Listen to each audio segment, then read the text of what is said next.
rekan-rekan media, saya menambahkan untuk pertanyaan tadi yang pertama. Kejaksaan Agung, dalam ini Pak Jaksa Agung dan jajaran, memang dari 7 des yang kita sedang laksanakan sejak bulan Oktober itu, khusus penanganan di bidang pencegahan, pemberantasan korupsi maupun juga perbaikan tata kelola, serta pengembalian devisa negara itu leading sektor atau tanggung jawabnya ada di Pak Jaksa Agung. Makanya beliau dengan jajaran kan sekarang sangat fokus melaksanakan kegiatan dalam rangka pemberantasan tindak pidana korupsi maupun pengembalian devisa negara tersebut.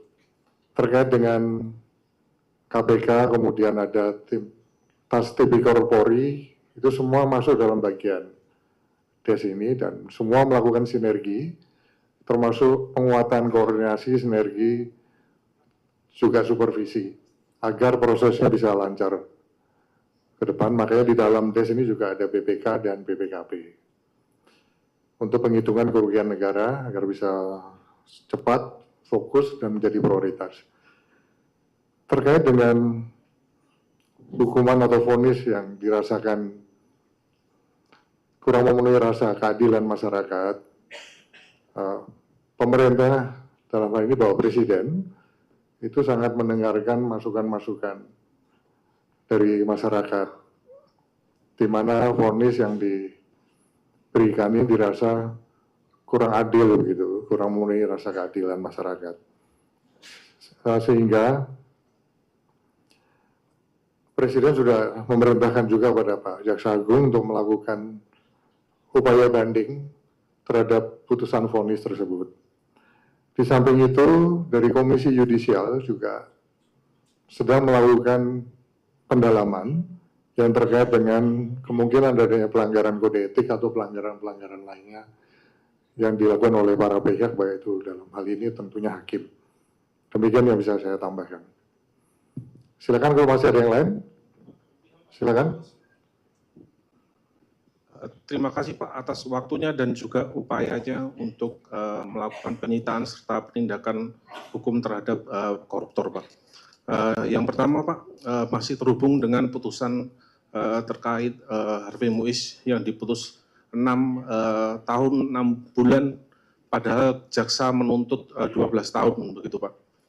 Kita tahu di masyarakat kemudian muncul isu, muncul kontroversial dan kemudian menjadi desakan kepada pemerintah dalam konteks ini no justice yang selama ini dipandang sebagai kontrol sosial atas munculnya ketidakadilan dan penegakan hukum yang tajam ke bawah tapi tumpul ke atas. Nah, dalam konteks ini kita tahu bahwa kemudian KJ melakukan proses etik dan sebagainya. Nah, ini kan seperti pemadam kebakaran, Pak.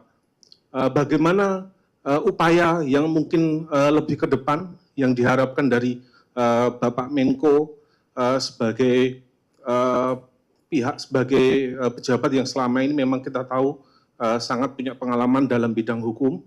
Nah, apakah ada satu treatment khusus yang dilakukan agar tidak ada penegakan hukum yang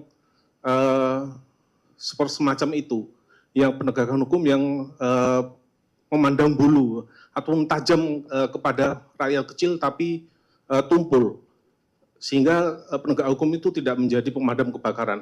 Itu yang pertama. Yang kedua, untuk Bapak Jaksa Agung, kita tahu bahwa dalam beberapa kasus beberapa bulan yang lalu, kasus Ronald Tanur dengan putusan vonis yang memang rendah dan kemudian ternyata Kejaksaan Agung mampu untuk mengungkap adanya penyebab dari putusan yang aneh itu dan putusan yang dianggap tidak adil itu berupa suap terhadap hakim. Nah, apakah dalam konteks ini, dalam kasus timah ini, hal itu juga dilakukan untuk pendalaman terhadap hakim dan sebagainya, begitu Pak? Terima kasih banyak Pak.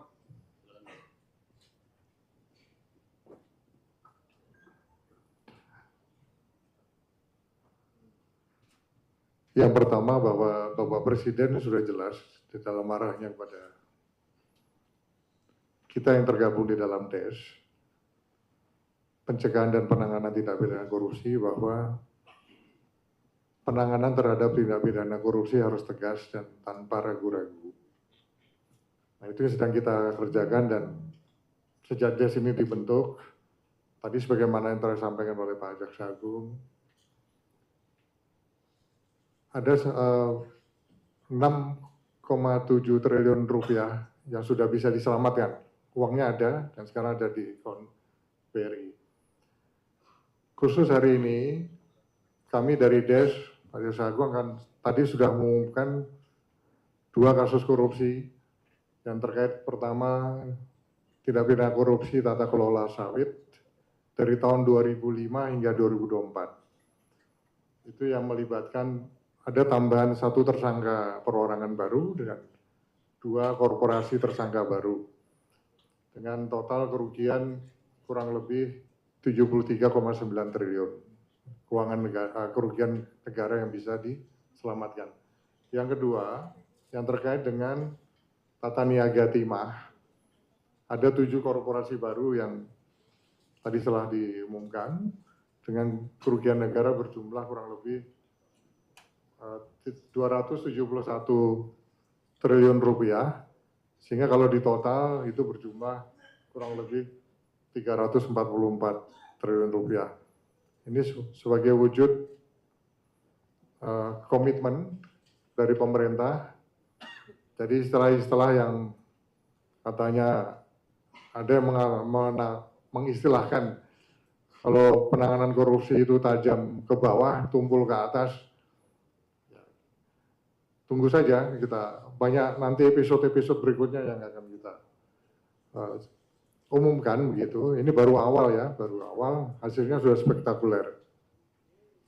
Dan pemerintah berkomitmen untuk terus memperkuat langkah-langkah penegakan hukum yang semakin responsif dan memenuhi rasa keadilan masyarakat. Sehingga semuanya ada kepastian hukum dan memenuhi rasa keadilan masyarakat. Demikian yang bisa saya tambahkan. Silakan Pak Jaksa Agung kalau ada tambahan.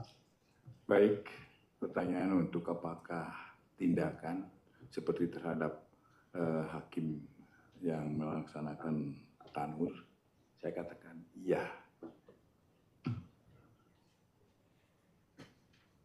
Cukup ya. Ada lagi dari Kompas? Ya, silakan Kompas. Selamat siang, perkenalkan saya Nanda Aprilia dari Kompas TV. Mau tanya ke Pak Menko dan juga pihak yang bisa menjawab terkait dengan pertanyaan ini. Mau tanya terkait tax amnesty Pak, atau pengampunan pajak. Ini tampaknya bisa menjadi upaya yang bisa menghambat niat ataupun cita-cita Pak Prabowo tentunya untuk pemberantasan korupsi. Nah, yang terbaru dalam pertimbangan kemarin hakim dalam kasus Helena Lim, itu disampaikan bahwa aset-asetnya ini diharuskan dikembalikan. Nah, artinya kan seperti apa untuk pengaturan dari tax amnesty ini, Pak Menko? Kemudian juga terkait dengan wacana soal denda damai koruptor, itu seperti apa Pak? Terima kasih.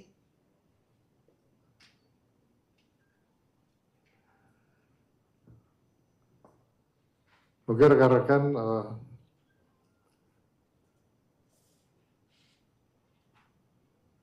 melihat narasi-narasi dari yang pernah didengar yang terkait dengan pemaafan terhadap para koruptor. Nah, kita tahu bahwa Presiden sudah tegas memerintahkan kepada kami, pada DES, di dalam penanganan korupsi, tindak pidana korupsi itu tidak ada toleransi lain, harus tegas dan jangan ragu-ragu. Karena kebocoran negara, baik itu yang terkait dengan pengelolaan anggaran negara maupun aset-aset kekayaan Indonesia yang dilarikan ke luar negeri itu sudah sangat luar biasa besarnya. Nah ini harus diselamatkan, harus dikembalikan ke negara, semuanya digunakan sepenuhnya untuk pembangunan nasional dan kesejahteraan masyarakat. Meskipun kita tahu bahwa Bapak Presiden itu mempunyai hak untuk memberikan pengampunan, bahwa itu melalui mekanisme gerasi, amnesti, dan abolisi. Namun beliau menyampaikan bahwa tetap prinsipnya hukum harus ditegakkan. Hukum tetap harus dijalankan, pemberantasan korupsi harus dilaksanakan secara tegas dan terukur. Karena ini sangat menentukan program-program prioritas yang beliau canangkan bisa berjalan, termasuk pertumbuhan ekonomi 8%. Ini semuanya tergantung dari penegakan hukum yang dilakukan oleh DES. Jadi DES sebagai ujung tombak, ini memang betul-betul menjadi tumpuan daripada bangsa dan negara ini dalam rangka untuk mengembalikan marwah kita dalam penegakan, melalui penegakan hukum di bidang tindak pidana korupsi secara tegas dan tanpa ragu-ragu. Saya rasa itu dari saya. Yang terkait dengan teks amnesti tadi ditanyakan, sedang dirumuskan. Kita tahu ada teks amnesti 1 dan 2. Yang ke depan, ini salah satu mekanisme yang memang sedang disiapkan untuk memberi ruang, sebagaimana yang saya sampaikan oleh Bapak Presiden, mereka-mereka yang ingin mengembalikan hasil-hasil kekayaan mereka yang ada, baik itu di dalam dan di luar negeri, melalui mekanisme tax amnesty. Kita tunggu saja nanti seperti apa rumusannya yang sedang digodok oleh Kemenko Ekonomi dan Kementerian Keuangan. Dan tentunya itu salah satu mekanisme. Tetapi kami, nanti Bapak Presiden, di dalam penegakan hukum tidak ada istilah kata maaf gitu. Karena kami sudah jelas akan melakukan pemberantasan tindak pidana korupsi ini secara tegas dan betul-betul tanpa ragu-ragu. Tidak ada tebang pilih, tidak ada politisasi hukum,